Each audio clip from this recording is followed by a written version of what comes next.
हाँ जी दोस्तों, नमस्कार, गुड इवनिंग। 8 बज चुके हैं और आप देख रहे हैं वोकैब वाइब्स। आप सभी का स्वागत है एसएससी एक्सपर्ट पर।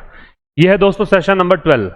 पिछली 11 क्लासेस आप देख सकते हैं प्लेलिस्ट से, प्लेलिस्ट बना हुआ है वोकैब वाइब्स के नाम से। हाल फिलहाल हम ईडियम्स डिस्कस कर रहे हैं। इस वोकैबलरी वाली सीरीज में आपको मैं एंटोनिम, सिनोनिम्स, आपकी idioms and phrases, one words, phrasal verbs सब कुछ करवा दूंगा कवर। और याद रखिए, किसी भी परीक्षा के लिहाज से ये जितने भी मैं करवा रहा हूं यहाँ पे डिस्कस, ये सब बेहद इंपॉर्टेंट है। ये किसी न किसी परीक्षा में या तो आए हुए हैं या फिर आने की पूरी संभावना है। चलिए स्टार्ट करेंगे। आपका काम ये है कि आप इसको मैक्सिमम शेयर करिएगा और जो भी नए बच्चे हैं वो चैनल पर जुड़ जाएं, सब्सक्राइब कर लें चैनल को और पेन नोटबुक लेकर बैठो। और इसका जो PDF है वो आपको मिल जाएगा टेलीग्राम चैनल पर। उसका नाम है एसएससी एक्सपर्ट। जो अपने चैनल का नाम है, यूट्यूब वाले वही नाम है टेलीग्राम चैनल का, वहां से आप PDF प्राप्त कर सकते हैं। पहला देखिए दे रखा है थिंक ऑन योर फीट। आप अगर पूरा सेशन देखोगे मेरे साथ तो आपको याद ही करवा दूंगा मैं। थिंक ऑन योर फीट का मतलब है भाई to think and respond quickly in a difficult situation. Hindi में बताऊं इसको अगर मैं, तो इसका मतलब है किसी मुश्किल स्थिति में, किसी मुश्किल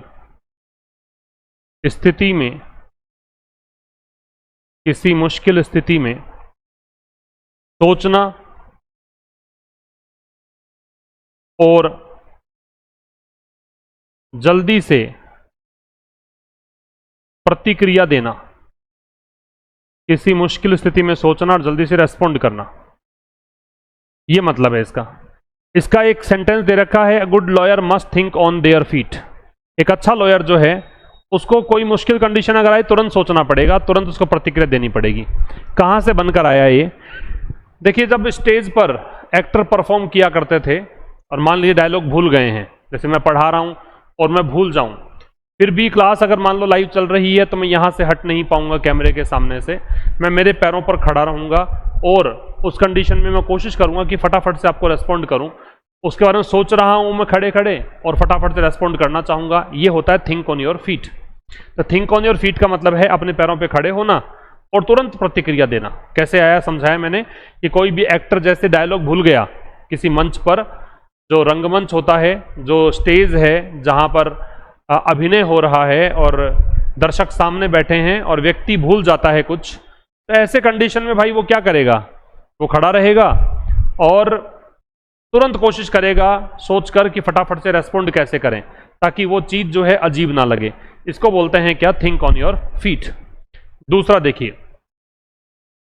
सेकेंड है have skin in the game. Have skin in the game का मतलब है कि भाई आपका बहुत एक पर्सनल स्टेक या रिस्क शामिल है किसी आउटकम में, किसी परिणाम में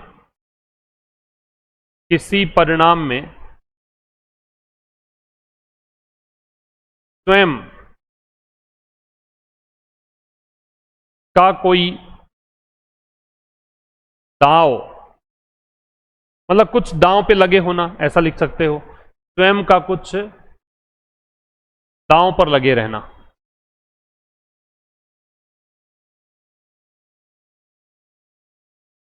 किसी भी परिणाम में कुछ भी घटनाक्रम हुआ, उसका जैसा परिणाम होगा तो उससे तुम्हारी पर्सनल लाइफ भी निर्भर करती है। उसको बोलते हैं क्या? Have skin in the game. कोई भी गेम है, कोई भी चीज है, कोई भी घटनाक्रम है, उसमें आपकी स्किन लगी हुई है। स्किन त्वचा को बोलते हैं। सोच के देखिए, आपकी स्किन प्रभावित हो रही है किसी चीज के परिणाम से। मतलब आपको इमेजिन करना है, आपको नेमोनिक ट्रिक से सीखना है, या फिर जो वास्तविक कहानी है वो बताता हूं मैं। तो दोनों तरीके से कैसे भी मान के आपको याद रहना चाहिए लंबे समय तक। स्किन तक आपकी लगी हुई है, इसका मतलब स्किन दांव पे लगी है। कोई भी गेम में आपकी, मान लीजिए गेम कुश्ती का गेम है, रेसलिंग का गेम है, और उसमें जो ओपोनेंट है, जो राइवल है, जो विपक्षी है आपका, उसने नाखूनों से आपके स्किन को यूं नोचा हुआ है, तो उस गेम में आपकी स्किन दांव पे लगी हुई है। मतलब आपकी पर्सनल चीज कोई दांव पे लगी हुई है। इसको बोलते हैं क्या? Have skin in the game, have a personal stake और रिस्क इन द आउटकम। इसका देखो एक एग्जाम्पल सेंटेंस है, the investors have skin in the game. जो निवेशक हैं उनका सब पैसा दांव पे लग रहा है ना, उनका रिस्क शामिल है, उनका स्टेक यहाँ पे जुड़ा हुआ है। इसको बोलते हैं have skin in the game. तो to have a personal stake और रिस्क इन द आउटकम। दो चीजें देख ली, एक तो देखा think on your feet. Think on your feet का मतलब क्या है? थिंक ऑन योर फीट का मतलब है किसी डिफिकल्ट सिचुएशन में सोचना और तुरंत से रेस्पॉन्ड करना, ठीक है। टू थिंक डीपली और to respond in a difficult situation. और ये have skin in the deep का गेम का मतलब क्या है? To have a personal stake और रिस्क इन द आउटकम। अगला है, अच्छा इसको पूरा का पूरा एज इट इज मैं नहीं कह रहा आपको कि पूरा इंग्लिश में ही याद करिए, आपको कहानी समझ में आ जानी चाहिए। 4 ऑप्शन देखकर आपको पता होना चाहिए, इन 4 में से ये 3 हट जाएंगे और ये आंसर आएगा। इतनी अप्रोच आपको करनी है इडियम्स एंड फ्रेजेस में एटलीस्ट। रेज द स्टेक्स का मतलब क्या है? रेज द स्टेक का मतलब है रिस्क बढ़ाना या किसी स्थिति का महत्व बढ़ाना, खतरा बढ़ाना या किसी स्थिति का महत्व बढ़ाना, या किसी स्थिति का महत्व बढ़ाना, खतरा बढ़ाना, रिस्क बढ़ाना या किसी चीज का महत्व बढ़ाना। आप समझना भाई, रेज जो होता है ना बढ़ाना होता है, स्टेक जो होता है दांव पे लगी धनराशि होती है, दांव पर लगा पैसा। आप जुआ खेल रहे हो, दांव पर पैसा लेट से आपके 10,000 रुपये लग रहे हैं, आपने क्या किया 10,000 की जगह 20,000 डाल दी, 10,000 और डाल दिए, अब खतरा बढ़ गया। लेकिन कंडीशन भी थोड़ी सी इंपॉर्टेंट हो गई है, अगर जीत जाओगे तो राशि धनराशि भी दुगुनी आने वाली है। अब समझ रहे हो, हार गए दुगुना गया, लेकिन जीत का भी तो प्रॉफिट बढ़ गया, जीत का परसेंटेज भी तो बढ़ गया। तो जो स्थिति थी दो लोग जो जुआ खेल रहे हैं उनके बीच की, वो स्थिति की इंपॉर्टेंस बढ़ गई है, ज्यादा इंटेंस हो गया है गेम, लोग बहुत नजदीक से देखेंगे कि अब क्या होता है, बड़ी धनराशि लग रही है। तो ये होता है रेज द स्टेक। तो रेज द स्टेक का मतलब क्या है? इंक्रीज करना रिस्क को या इंपॉर्टेंस को किसी सिचुएशन की, उसको बोलते हैं रेज द स्टेक्स। और एक एग्जांपल सेंटेंस है, the new policy raises the stakes for small businesses.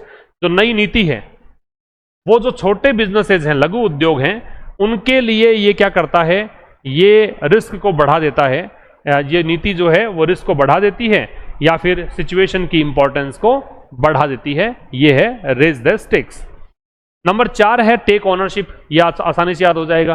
Take मतलब लेना, ओनरशिप मतलब मालिकाना हक। तो जिम्मेदारी स्वीकार करना, जिम्मेदारी स्वीकार करना। तो इसमें तो मुझे लगता है कि कोई दिक्कत आपको आएगी नहीं याद करने में। जिम्मेदारी स्वीकार करना, भाई आपने जिम्मेदारी स्वीकार कर ली है किसी चीज को लेकर, आपने रेस्पॉन्सिबिलिटी स्वीकार कर ली है, तो आपने क्या किया है, ओनरशिप ले ली है कि ये जो सीट है वो मैं संभाल लूंगा, जिम्मेदारी ले ली है। Good leaders take ownership of their mistakes. जो अच्छे नेता होते हैं वो अपनी गलतियों की जिम्मेदारी लेते हैं, अपनी गलतियां जो भी हैं उनकी ओनरशिप वो लेते हैं, उनकी जिम्मेदारी वो लेते हैं, ठीक है। नंबर 5 है मूव द गोल पोस्ट। देखिए फुटबॉल का मैच है और फुटबॉल का मैच है तो एक गोल पोस्ट तो इधर है, एक गोल पोस्ट इधर है। अब मान लीजिए इस गोल पोस्ट को थोड़ा सा और पीछे कर दिया, शिफ्ट कर दिया, इधर कर दिया। अब थोड़ी और मशक्कत करनी पड़ेगी इधर के खिलाड़ियों को, है ना, क्योंकि उनको आदत है, उन्होंने प्रैक्टिस जो की हुई है मैदान में इस तरह की गोल पोस्ट की हुई है कि गोल करना है। अभी गोल पोस्ट थोड़ा शिफ्ट हो चुका है, तो इसका मतलब है कि अनफेयरली चेंज द रूल्स और एक्सपेक्टेशन। जो नियम है उनको आपने चेंज कर दिया, और ये गलत चीज भी है। भी गोल पोस्ट जहां है वहीं रहना चाहिए, आपने उसको चेंज कर दिया है। तो अनुचित रूप से, अनुचित तरीके से नियमों को चेंज कर देना, अनुचित तरीके से नियम बदल देना, अनुचित तरीके से नियम बदल देना, इसको क्या बोलते हैं हम, इसको बोलते हैं move the goal post. They move the goal post after we finish the work. तो जब हमने काम पूरा कर लिया तो उन्होंने रूल चेंज कर दिए, जब हमने काम पूरा कर लिया तो उन्होंने रूल चेंज कर दिए, ठीक है। तो एक्सपेक्टेशंस, रूल सब बदल दिया। हमारी एक्सपेक्टेशन थी कि भाई काम पूरा हो गया पैसा मिल जाएगा, उन्होंने रूल चेंज कर दिया कि साहब ये काम ऐसे नहीं करना था, ऐसे करना था, रूल्स ये कहते हैं। तो रूल्स भी चेंज हो गए, आपकी एक्सपेक्टेशंस भी चेंज हो गई। 5 चीजें हो चुकी हैं। अभी तक जो 5 चीजें हुई हैं उनको हम देखें एक बार। पहला जो मैंने बताया थिंक ऑन योर फीट है, तो पैरों पे खड़े होकर सोचना, रेस्पॉन्ड करना क्विकली, ये मतलब है। आप हिंदी में ही भले याद कर लें, लेकिन आपको एक आइडिया लगना चाहिए क्योंकि 4 ऑप्शंस जो आपके परीक्षा में आएंगे उनको देखकर आपको करना है। दूसरा है मेरे भाई have skin in the game. Have skin in the game का मतलब है कि आपकी स्किन लगी हुई है गेम में, तो आपके पर्सनल एक इंटरेस्ट लगा हुआ है, पर्सनल स्टेक या रिस्क है, ठीक है। तो पर्सनल आपको क्या रखना, कोई स्टेक या रिस्क किसी आउटकम में इन्वॉल्व होना। तीसरा है रेज द स्टेक्स। स्टेक्स का मतलब पैसा जो दांव पे लगा है वो, अगर आपने पैसा जो दांव पे लगा है वो बढ़ा दिया तो खतरा बढ़ा दिया और सिचुएशन जो है उसकी इंपॉर्टेंस को बढ़ा दिया। एक हमने देखा टेक ओनरशिप, मतलब जिम्मेदारी लेना है, और एक हमने देखा मूव द गोल पोस्ट, तो अनफेयरली रूल्स को चेंज करना, एक्सपेक्टेशंस को चेंज करना है। अगला है भाई ब्रेक द मोल्ड। अब ब्रेक द मोल्ड का मतलब होता है to do something in a completely new और यूनिक वे, बिल्कुल अलग तरीके से कोई काम करना, बिल्कुल नए तरीके से या अलग तरीके से, बिल्कुल नए तरीके से कुछ करना। अब देखिए क्या होता है, मोल्ड जो होता है वो सांचा होता है। जैसे आपने कुछ भी धातु से बनाया तो सांचा होता है एक, कि एक जैसी वस्तु बन जाए, वो एक प्रारूप उसमें फिट है। आपने लिक्विड डाला और लिक्विड जमने के बाद उस सांचे में ढल के वैसा ही प्रोडक्ट तैयार होगा। आपने वो सांचा ही तोड़ दिया है। सांचा तोड़ दिया है तो मतलब वैसी वस्तु तो नहीं बनेगी जैसे तुमने पहले बनाई थी। इसका मतलब बिल्कुल नया प्रयास आप कर रहे हो करने का, एकदम अलग प्रोडक्ट आप बनाओगे अब, ठीक है। This teacher has broken the mould of traditional education. ये जो टीचर है उसने जो ट्रेडिशनल एजुकेशन है, पारंपरिक जो शिक्षा है, उसका जो तरीका है वो चेंज कर दिया है, एकदम पूरे तरीके से एक नया और यूनिक वे से वो कुछ कर रहा है। तो टीचर ने क्या किया है, टीचर ने ट्रेडिशनल एजुकेशन जो है, पारंपरिक शिक्षा, उसको हटा दिया है और कुछ नया कोशिश कर रहा है, ठीक है। तो डू समथिंग न्यू है, मोल्ड मतलब सांचा है, सांचा तोड़ने का मतलब बिल्कुल सीधी सी बात है, सांचा तोड़ दिया, इसका मतलब कुछ नया बनाने की योजना है, मतलब जैसे पहले था वैसा नहीं बनाना चाहते। टेक इट ऑफलाइन का मतलब क्या है, मान लीजिए कोई मीटिंग चल रही है, कोई संवाद चल रहा है लाइव, और आप चाहते हैं कि हम सीक्रेटली कोई बात डिस्कस करें, लोग सार्वजनिक रूप से डिस्कस ना करें, लोगों के सामने हमारी बात ना जाए, हमारे सीक्रेट शेयर नहीं करना चाहते, तो आप कह रहे हो कि भी इसको ऑफलाइन लेके चलते हैं। तो इसका मतलब है discuss something privately instead of public meeting और चैट। तो मतलब निजी रूप से, गुप्त रूप से कोई चीज की चर्चा करना, किसी के बारे में गुप्त रूप से चर्चा करना, किसी के बारे में गुप्त रूप से चर्चा करना। ये भी आप नहीं चाहते सार्वजनिक चर्चा हो, आप चाहते हो कि गुप्त रूप से चर्चा कर लें। ये होता है take it offline. Let's take this offline after the meeting. Meeting के बाद चलो डिस्कस करते हैं, गुप्त रूप से बात करते हैं, सीक्रेटली बात करते हैं। अगला है ऑन समवन्स रडार। रडार एक डिटेक्शन के लिए काम आता है, पता लगाने के लिए काम आता है, रडार समझते ही हो। तो अगर आप किसी के रडार पे हो तो वो पता लगा लेगा तुम कहां जा रहे हो, क्या कर रहे हो, डिटेक्ट कर लेगा आपको। ये रेडियो सिग्नल्स होते हैं एक प्रकार से। तो बीइंग नोटिस्ड और कंसीडर्ड मतलब आपको नोटिस किया जा रहा है, आप किसी के रडार पर हो, इसका मतलब आपकी गतिविधियों पर नजर रखी जा रही है, ठीक है। तो गतिविधियों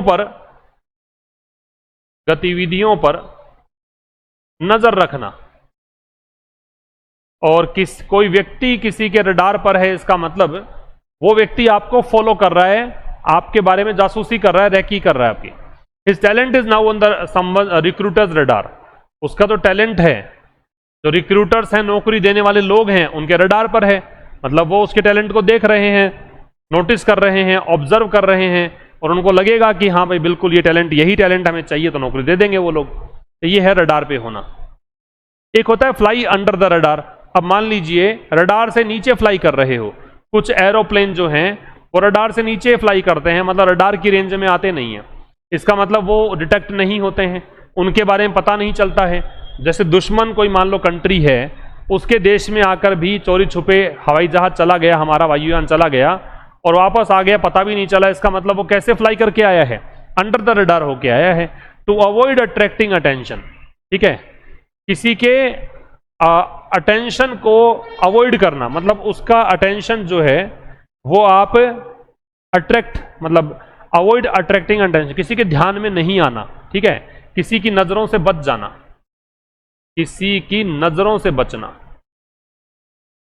किसी की नजरों से बचना। क्या कह रहा है, the startup flu under the radar for years. एक स्टार्टअप चला, एक बिजनेस स्टार्ट हुआ और वो कई सालों तक पता भी नहीं चला कुछ चल भी रहा है क्या, तो ये फ्लाई अंडर द रडार की कहानी है। Call and Audible.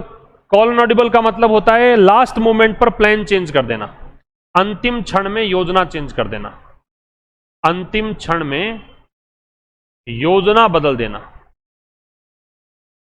अंतिम क्षण में योजना बदल देना। अब ये हुआ कैसे? जैसे कॉल एन ऑडिबल, मान लीजिए क्रिकेट में बहुत रोमांचक मैच है और दोनों में से किसी भी तरफ पलड़ा झुक सकता है, ठीक है, जो बैटिंग साइड है वो भी जीत सकती है, बॉलिंग साइड भी जीत सकती है। अब मान लीजिए बॉलिंग साइड वालों ने योजना बनाई, विकेट कीपर जनरली बहुत ज्यादा बोलते रहते हैं, पीछे से कमेंट्री करते रहते हैं, तो विकेट कीपर ने अगर मान लीजिए कुछ कहा और कुछ ऐसा कॉल किया बॉलर को जो ऑडिबल था बैट्समैन को, कुछ ऐसा बोला जो उसको सुन रहा था, ऑडिबल था, तो बैट्समैन ने भी अपनी प्लान चेंज कर दिया कि भाई अब ये करने वाले हैं ये, तो हमें कुछ अलग तरीके से इसको रिएक्ट करना है, रेस्पॉन्ड करना है। तो अंतिम क्षण पे बैट्समैन ने प्लान चेंज कर दिया, क्योंकि विकेट कीपर ने जो कुछ बोला था वो क्या था? ऑडिबल था। तो कॉल एन ऑडिबल का मतलब है अंतिम क्षण में योजना चेंज कर देना। We had to call an audible because of the rain, बारिश के कारण हमारे को योजना चेंज करनी पड़ी, बारिश के कारण अंतिम क्षण हमें योजना बदलनी पड़ी, ये मतलब है। अब मैं एक बार फिर से समझा दूं आपको क्या क्या बात कर ली हमने। थिंक ऑन योर फीट है मतलब थिंक या respond quickly in a difficult situation, बताया था मैंने आपको, वैसे ही आपको पिक्चर बना के याद रखना है। एक मैंने बताया have skin in the game, आपकी स्किन लगी हुई है गेम में, इसका मतलब है कि आपका स्टेक या रिस्क इन्वॉल्व है आउटकम में। एक हमने डिस्कस किया रेज द स्टेक्स, मतलब दांव की राशि बढ़ा देना, मतलब खतरा बढ़ा देना, इंपॉर्टेंस बढ़ा देना स्थिति की। टेक ऑनरशिप का मतलब मैंने क्या बताया कि रेस्पॉन्सिबिलिटी लेना। मूव द गोल पोस्ट का मतलब क्या है? नियमों को अनफेयरली चेंज कर देना। फिर है ब्रेक द मोल्ड, मतलब कोई नई चीज बनाना, यूनिक तरीके से बनाना, सांचा ही तोड़ दिया आपने। टेक इट ऑफलाइन का मतलब है प्राइवेटली डिस्कस करना। ऑन समवन्स रडार अगर है तो बीइंग नोटिस्ड है, आपको नोटिस किया जा रहा है, ऑब्जर्व किया जा रहा है। फ्लाई अंडर द रडार है, इसका मतलब अवॉइड अट्रैक्टिंग अटेंशन है ना। नॉट बीइंग नोटिस्ड है, ध्यान मतलब किसी का नोटिस नहीं जाएगा आप पर। और कॉल एन ऑडिबल का मतलब है अंतिम क्षण में योजना चेंज कर देना। अगला है मेरे भाई number 11, get by in. Get by in का मतलब है समर्थन या सहारा हासिल करना, समर्थन हासिल करना, किसी का सपोर्ट हासिल करना। गेट बाई इन, गेट का मतलब प्राप्त करना है, बाई इन जो होता है इसका मतलब है कि जैसे मान लीजिए कभी आप फन जोन अगर गए हो, मैं एक एग्जांपल दे रहा हूं जो आज के दौर में प्रासंगिक है। अगर फन जोन गए हो तो आपको वहां पे कुछ कॉइन्स मिलते हैं, कॉइन्स मिलते हैं तो फिर आप क्या है कि वहां पे जो जो गेम खेला जा सकता है वो सारे आप एक्सेसिबल हैं आपके लिए, हर गेम आप वहां पे खेल सकते हैं उन कॉइन्स के थ्रू। कॉइन आप इंसर्ट करेंगे और वो गेम आपके लिए एक्टिवेट हो जाएगा, ठीक है। तो आपने क्या है वो चीजें प्राप्त कर ली। बाई इन का मतलब ये होता है कि आपने कुछ खरीदारी के जरिए कुछ खरीदा और उससे आपके लिए चीजें एक्सेसिबल हो गई, वो प्राप्त कर लिया आपने। तो फिर क्या है कि आपको सपोर्ट मिलेगा पूरे स्टाफ का वहां पे फन जोन के, है ना। आपके लिए सब अप्रूवल है कि आप हाँ हर गेम को एक्सेस कर सकते हैं। आपको स्टाफ बताएगा कैसे कुछ खेलना है, क्या है, वहां पे जो भी असिस्टेंट्स रहेंगे। तो इस प्रकार से याद रखेंगे, टू गेन सपोर्ट और approval from others we need to get by in from the entire team. हमें आवश्यकता है सपोर्ट हासिल करने की पूरे टीम से, ठीक है। अगला है रेज और रेड फ्लैग, ये बड़ा आसान है। रेड फ्लैग रेज करना, रेज का उठाना होता है, और रेड फ्लैग मतलब लाल झंडा उठाना, और लाल जो कलर है वो खतरे का प्रतीक है, आपको पता है। तो ये क्या है? To indicate a possible problem और डेंजर, ठीक है। तो ये कह रहा है संभावित समस्या या खतरे के बारे में बताना, संभावित समस्या या खतरे का संकेत देना, संभावित समस्या या खतरे का संकेत देना, ये मतलब होता है क्या? Raise a red flag. His inconsistent answers raised a red flag. उसके जो इनकंसिस्टेंट आंसर्स थे, उन्होंने जो आंसर दिए वो इनकंसिस्टेंट दिए, कभी कुछ बोला कभी कुछ बोला, कुछ ऐसे यूनिफॉर्मिटी नहीं थी उसके आंसर्स में। तो इस चीज ने खतरे को पैदा कर दिया, खतरे का संकेत दे दिया उसने। शिफ्ट गियर्स, गियर शिफ्ट कर दिए मतलब आपने अपना फोकस, अपनी अप्रोच, अपना तरीका बदल दिया, ठीक है। अपना तरीका बदलना, गियर शिफ्ट कर दिया। शिफ्ट का मतलब बदलना होता है। अब जैसे मान लीजिए आप इसको ऐसे समझ लीजिए कि गाड़ी है वो आपकी फर्स्ट या सेकंड गियर में चल रही है तो धीमी चलेगी। जैसे ही आपने फोर्थ गियर लगाया, फिफ्थ गियर लगाया, थोड़ी स्पीड बढ़ा रहे हैं आप, तो अब आप चाह रहे हैं कि स्पीड से चला जाए, टाइम कम लगाया जाए डेस्टिनेशन पे पहुंचने पे। तो ये है अप्रोच चेंज करना, फोकस चेंज करना। Let's shift gears and discuss another topic. चलो तरीका चेंज करते हैं, फोकस चेंज करते हैं और दूसरा कोई टॉपिक डिस्कस करते हैं, ठीक है। अगला है भाई keep your I on the ball, आंखें लगा के रखो बॉल पर। क्रिकेट में मान लीजिए, फुटबॉल में मान लीजिए, बॉल पर नजरें बना के रखो। तो इसका मतलब है कि मुख्य जो उद्देश्य है, फुटबॉल में तो सबसे मुख्य बॉल ही तो है, उस पर नजरें नहीं है तो फिर क्या ही गेम खेलोगे आप। क्रिकेट में भी मुख्य बात ये बॉल ही है, बॉल पर नजरें नहीं बैट्समैन की, तो फिर क्या खेलेगा वो। तो ये है मेन ऑब्जेक्टिव पर फोकस्ड रहना, ध्यान केंद्रित होना, ध्यान केंद्रित करना, मतलब जो मुख्य चीज है उस पर ध्यान केंद्रित करने को बोलते हैं keep your I on the ball. Keep your I on the ball during the negotiations, जब आप बातचीत कर रहे हो, नेगोशिएशन कर रहे हो, चर्चा कर रहे हो, मोल भाव कर रहे हो, तो उस समय आप एक बार फोकस्ड रहें।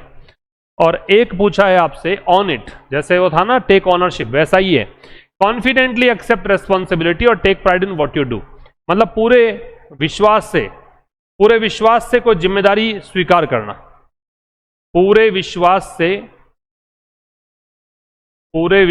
से जिम्मेदारी स्वीकार करना, पूरे विश्वास से जिम्मेदारी स्वीकार करना, ठीक है। या जो कुछ भी करते हो उसमें गर्व महसूस करना। You made a mistake just on it, तुमने गलती की है बस इसको स्वीकार करो, ठीक है। तो ये ऑन इट है। तो टेक ऑनरशिप और ऑन इट दोनों सेम ही हैं, ठीक है। एक बार मैं रैंडम आपसे पूछ लेता हूं और एक बार आप टाइम लगा के ईमानदारी से देखिए याद है कि नहीं है। रेज अ रेड फ्लैग जो है, इसका मतलब क्या है? इसका मतलब है किसी संभावित खतरे या समस्या की जानकारी देना। इसके बाद में मान लीजिए आपको दे रखा है गेट बाई इन, इसका मतलब क्या है? किसी का सपोर्ट या अप्रूवल हासिल करना है। और कॉल एन ऑडिबल का मतलब क्या है? अपनी योजना को अंतिम मूवमेंट पर चेंज कर देना है, कॉल ऑडिबल। और विकेट कीपर वो सारी कहानी याद रखेंगे, याद रहेगा। फ्लाई अंडर द रडार का मतलब क्या है? अननोटिस्ड होना, अवॉइड अट्रैक्टिंग अटेंशन होना। और टेक इट ऑफलाइन का मतलब क्या है? सीक्रेटली बातचीत करना, पब्लिकली ना करना बातचीत। और मूव द गोल पोस्ट का मतलब है अनपेक्षित तरीके से या गलत तरीके से नियमों को चेंज कर देना। तो ये सब हमने डिस्कस किया। सेशन नंबर 12 अपना कंप्लीट हो गया है। और ये क्लासेस अगर आपने पूरी देख ली होंगी तो आपका कॉन्फिडेंस 7वें आसमान पर होगा। और निश्चित रूप से आप लोगों को एक अलग अप्रोच भी डेवलप होगी कि हमें वोकैबुलरी को कैसे डील करना है। क्योंकि मैं चाहूं तो नेमोनिक ट्रिक से भी आपको पढ़ा सकता हूं वोकैब, लेकिन मेरा मानना यह है, चूंकि इतना अनुभव मैंने ले लिया है, इतना पढ़ाया है स्टूडेंट्स को, तो मेरा मानना यह है कि अगर आप नेमोनिक ट्रिक से याद करने चलेंगे तो एक टाइम ऐसा आएगा कि केवल ट्रिक्स तो आपके याद हो सकती हैं, लेकिन उसका जो मीनिंग है वो आपको याद रहेगा नहीं। तो ज़्यादा बेहतर अप्रोच यही रहती है, किसी वर्ड को हमने समझा, उसका मल्टीपल टाइम रिवीजन किया और उसको सेंटेंस में यूज करके देखा, तो अपने आप आपको चीज़ें धीरे धीरे दिमाग में बैठने लग जाएगी। और फिर जो मैं ये यूसेज बताता हूँ, ये सबसे इंपॉर्टेंट चीज़ है। यूसेज के माध्यम से आपको थोड़ा सा क्लैरिटी आती है कि हाँ इसको ऐसे यूज करना चाहिए, और इसका ट्रांसलेशन करेंगे तो इस तरीके से फिट बैठ रहा है। ठीक है, अच्छा जी, मिलते हैं नेक्स्ट क्लास में, सेशन नंबर 13 में। शेयर करिएगा मैक्सिमम इस सेशन को। तो अगली क्लास में मुलाकात होगी, तब तक के लिए नमस्कार, थैंक यू वेरी मच।